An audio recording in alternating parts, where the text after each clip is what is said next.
Science Galaxy के YouTube मंच पर एक बार पुनः आप सबका स्वागत है। हम लोग इस समय यूपी टेट की परीक्षाओं से संबंधित अ, फिजिक्स विषय उसमें हमने साइंस में हमने 2-3 चैप्टर ले लिए हैं और हिस्ट्री सब्जेक्ट में इससे पिछले वाले लेक्चर में आपने देखा था पाषाण कालीन सभ्यता। तो पाषाण कालीन सभ्यता के बारे में डिस्कशन किया जा चुका है। अब हम आगे बढ़ते हैं और आज का हमारा टॉपिक है ताम्र पाषाण कालीन युग।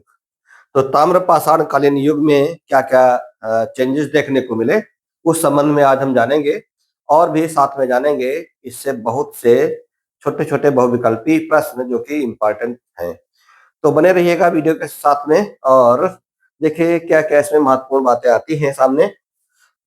निवेदन है कि जो लोग पहली बार जुड़ रहे हैं वो चैनल को सब्सक्राइब कर ले, क्योंकि यहाँ पर सभी सब्जेक्ट और पूरा सिलेबस आपको कराया जाएगा, हल कराया जाएगा। चलिए बढ़ते हैं सीधे अपने टॉपिक पर।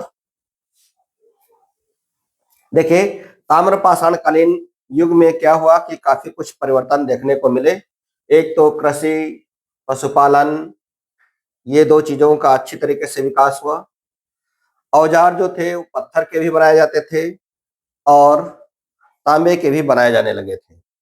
जहां पर तांबे की उपलब्धता नहीं होती थी वहां पर पत्थरों का प्रयोग किया जाता था। हालांकि तांबा थोड़ा नरम धातु है, इसलिए कुछ जगहों पर तांबे और पत्थर दोनों का प्रयोग किया जाता था। और इसके अलावा मृद भांड यानी मिट्टी के बर्तन भी बनाए जाने लगे थे। तो ये थी ताम्र पाषाण कालीन सभ्यता में प्रमुख ये औजार जो आपने देखा। इस प्रकार के औजार भी बनाए जाते थे और कुछ अनाज वनाज को रखने के लिए, अनाज वगैरह को रखने के लिए बर्तन भी बनाए जाने लगे थे। तो ये थी सभ्यता की कुछ खास बातें। चलिए समझते हैं ताम्र पाषाणी संस्कृति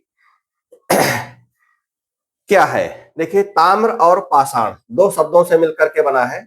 ताम्र यानी तांबे का भी प्रयोग हुआ, पाषाण यानी पत्थरों का भी प्रयोग हुआ।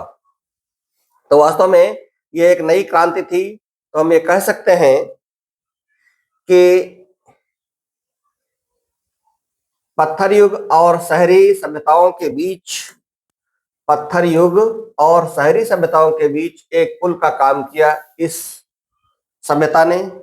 और जिसका अर्थ जैसा कि हमने बताया तांबा यानी कापर और पाषाण यानी पत्थर, इन दोनों चीजों को मिला करके चूंकि दोनों चीजों का प्रयोग हो रहा था, एक साथ में प्रयोग हो रहा था, इसलिए नाम दिया गया ताम्र पाषाण कालीन सभ्यता। इंसान जो है वो पत्थर के औजारों के साथ साथ पहली बार धातु का प्रयोग किया जो कि धातु तांबा थी। यहाँ से एक प्रश्न और पूछ लेता है कि तांबे सर्वप्रथम कौन सी धातु का प्रयोग शुरू हुआ था या कौन सी धातु सबसे पहले खोजी गई थी, तो उसमें तांबा आ जाता है। ठीक है, तो तांबे का उपयोग शुरू किया गया और ये तकनीक में बहुत बड़ा बदलाव था। ठीक है, जैसे कि एक उदाहरण के माध्यम से हम समझ सकते हैं कि जब कंप्यूटर का आविष्कार हुआ तो उससे पहले टाइपराइटर हुआ करते थे। तो ऐसा नहीं रहा कि कंप्यूटर के आते आते सारे टाइपराइटर हट गए थे। टाइपराइटर का भी प्रयोग होता था और कंप्यूटर का भी प्रयोग होता था। ऐसे ही जैसे जब हमारे मोबाइल्स बनने लगे तो मोबाइल में पुराने मोबाइल भी चलते रहे और नई खोज भी होती रही। तो जब कभी नई खोजें होती हैं तो ऐसा नहीं होता है कि एकदम से पुरानी खोज को या पुराने जो हमने औजार प्राप्त किए उनको एकदम से प्रयोग उनका बंद कर दिया जाए, ऐसा कभी नहीं रहा है। तो दो चीजों का मिश्रण था यहाँ पर। तांबे का भी खूब प्रचलन हो गया था और पाषाणों का भी प्रचलन पहले से चल ही रहा था, इसलिए इसका नाम रखा गया ताम्र पाषाण कालीन सभ्यता। औजार, औजार बहुत तेज धार वाले हुआ करते थे। इस समय औजार बहुत तेज धार वाले हुआ करते थे। औजारों का उपयोग जारी रखा, जिन्हें हम जो तेज धार वाले औजारों को हम कहते हैं माइक्रोलिथ। क्या कहते हैं? माइक्रोलिथ कहते हैं। और भारी कामों के लिए पत्थर और कुछ विशेष कामों के लिए कीमती तांबे का इस्तेमाल प्रारंभ हुआ था इस समय में। ठीक है, क्या थी खास टेक्निक? टेक्निक इनको ये मालूम हो गई थी कि हम तांबे को पिघला करके उसमें आकार देना भी ये लोग सीख गए थे। विभिन्न प्रकार की कुल्हाड़ियां, छेनी, चाकू, चूड़ियां, बहुत सी चीजें बनाने लगे थे। यानी केवल ये तांबे का प्रयोग इस तरीके से सीख गए थे कि पिघला करके उसको विभिन्न प्रकार की जो है वो औजारों में, विभिन्न प्रकार के उपकरणों में इनको ढाल सकते थे। यह इनकी सबसे बड़ी उपलब्धि थी। चलिए आगे बढ़ते हैं। फिर है जीवन शैली। तो जीवन शैली ये खेती के साथ में मुख्य रूप से झोपड़ी बना करके रहते थे। झोपड़ी इनकी होती थी, मिट्टी की होती थी, लकड़ी की होती थी। तो लकड़ी और मिट्टी की सहायता से अपनी झोपड़ी बनाया करते थे। पक्के घर नहीं हुआ करते थे इस समय। स्थायी बस्ती बनाना इन्होंने प्रारंभ किया। ठीक, और किसान तो थे ही, तो बड़े पैमाने पर किसान समुदाय ने स्थायी बस्ती बनाना शुरू किया। लेकिन ये बस्ती कहाँ बनाते थे? नदियों और पहाड़ियों के आसपास रहते थे। खास बात क्या थी कि पानी, आज की तरीके से पानी तो निकालना नहीं जानते थे, लेकिन हाँ, पानी के लिए प्रकृति पर निर्भर रहते थे, नदियों पर निर्भर रहते थे। इसलिए नदी के किनारे अपनी बस्ती बनाना शुरू किया। पहाड़ पहाड़ बने कंदराओं, वहां कुछ गुफाएं बना करके रहते थे। तो इनके घर, जैसा कि हमने कहा कि पक्की ईंट के नहीं हुआ करते थे, मिट्टी, गारा, लकड़ी आदि के कच्चे मकानों में रहते थे। इनकी छतें जो हैं वो घास फूस की होती थी। जैसे कि आजकल हम देखें, अगर ग्रामीण परिवेश में जाते हैं तो ग्रामीण परिवेश में आजकल भी लोग जो है वो इसी प्रकार से कच्चे घर बनाते हैं और उसके ऊपर फूस डाल लेते हैं, जिसको हम छप्पर आदि कहते हैं।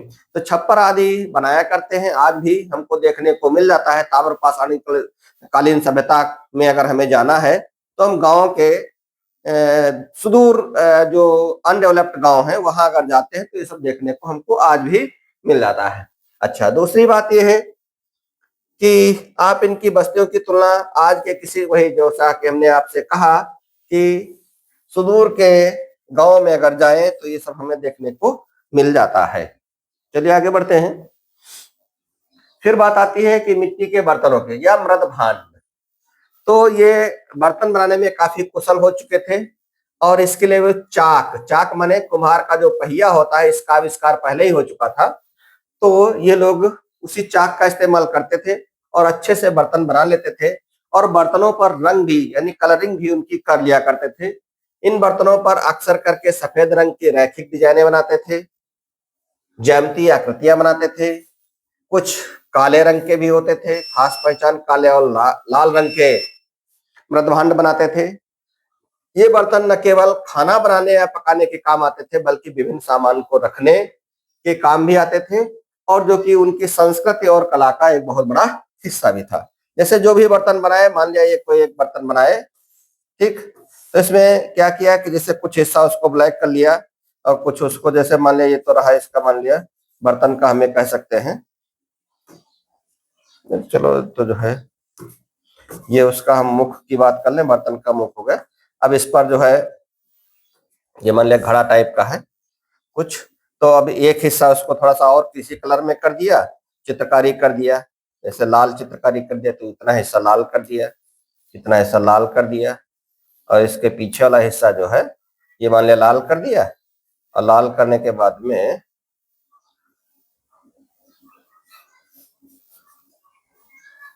लाल कर दिया, और लाल करने के बाद में ऐसे इस हिस्से को अपना जो है, इसके जो दूसरा पार्ट है उसको, जैसे मान लीजिए इसका दूसरा पार्ट हम ले लें, सॉरी,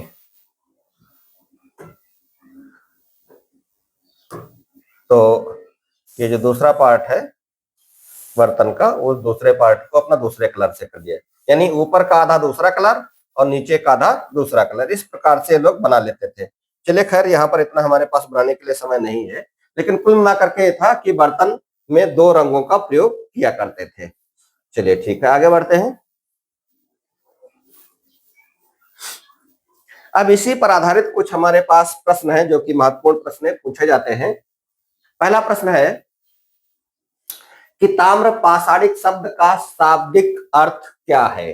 तो शाब्दिक अर्थ यही हुआ, जैसा कि हमने अभी बताया कि तांबे और पाषाण दोनों का प्रयोग होता था, इसलिए इसका शाब्दिक अर्थ क्या हो जाएगा? जरा आप लोग देख करके बताओ। हमारे पास 4 ऑप्शन हैं और इनमें आसानी से आप समझ पाएंगे कौन सा इसका ऑप्शन सही रहेगा। ठीक है, तो शाब्दिक अर्थ क्या हो जाएगा कि केवल तांबे का उपयोग, तांबे और लोहे का उपयोग, तांबे और पत्थर का उपयोग। तो इसका सही उत्तर क्या हो सकता है? तांबे और पत्थर का उपयोग। तांबे और पत्थर का उपयोग इसका सही उत्तर हो सकता है, इसलिए ये इसका राइट आंसर बना। अगला क्वेश्चन, मानव द्वारा सर्वप्रथम किस धातु का प्रयोग किया गया? तो अभी जैसा कि हमने आपको पहले ही बताया है कि किसका प्रयोग किया गया था, सबसे पहले तांबे का प्रयोग किया गया था।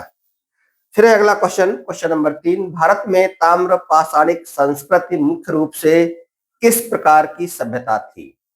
तो ये सभ्यता जो थी वो कैसी थी? ग्रामीण सभ्यता थी। लोग छप्परों में रहते थे, कच्चे मकान बने हुआ करते थे, इसलिए कैसी सभ्यता थी?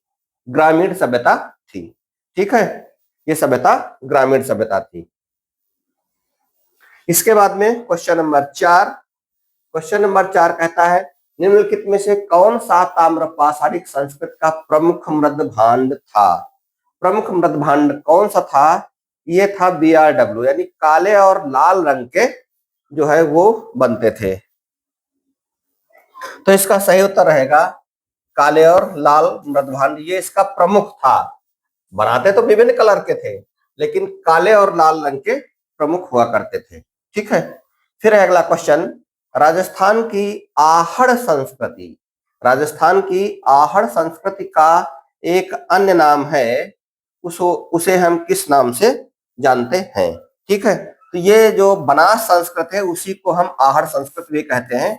तो इसका सही उत्तर हो जाएगा बनास संस्कृति। ठीक, अगला क्वेश्चन, अगला क्वेश्चन है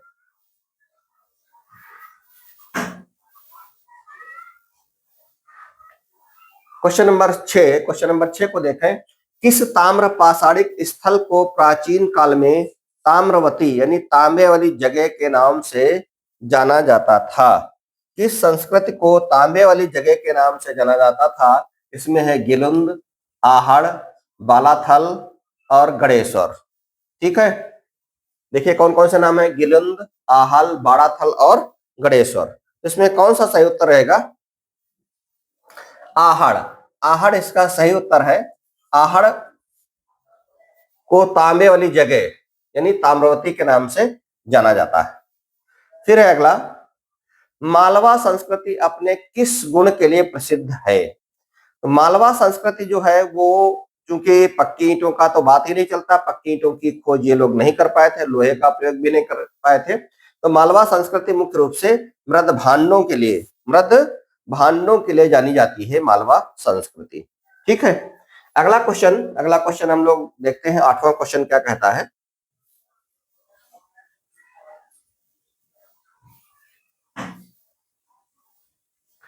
क्वेश्चन नंबर 8, क्वेश्चन नंबर 8 कहता है कि जो जोरवे संस्कृति है ये मुख्य रूप से भारत के किस राज्य में है? राजस्थान, गुजरात, मध्य प्रदेश और महाराष्ट्र। तो जोरवे संस्कृति जो है वो कहां पर पाई जाती है? ये महाराष्ट्र में पाई जाती है। कहां पर?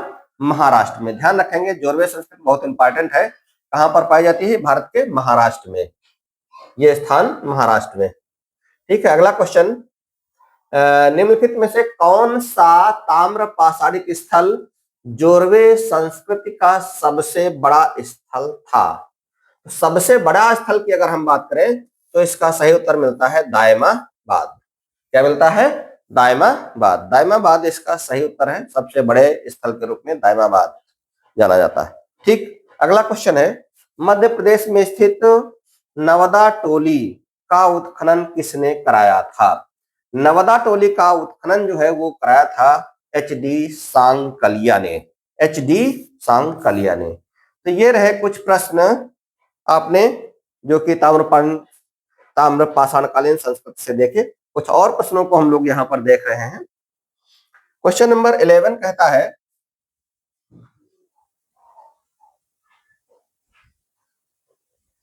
क्वेश्चन नंबर 11 कहता है कि ताम्र पाषाणिक काल के लोग निम्नलिखित में से किस धातु से अपरिचित थे? तांबा, तांबा तो उसी से परिचित ही थे, कांसा, कांसा से भी परिचित थे, सोना से भी परिचित हो गए थे लास्ट में, लेकिन लोहा से अभी भी ये लोग अपरिचित थे। ठीक है, लोहे से अभी भी इन लोगों को परिचय नहीं हो पाया था, यानी लोहे से अपरिचित थे। ठीक, क्वेश्चन नंबर 12 कहता है, महाराष्ट्र के ताम्र पाषाणिक लोग मृतकों को घर के फर्श के नीचे किस दिशा में दफनाते थे? तो ये आज भी वही दिशा आज भी मानी जाती है, उत्तर दक्षिण दिशा।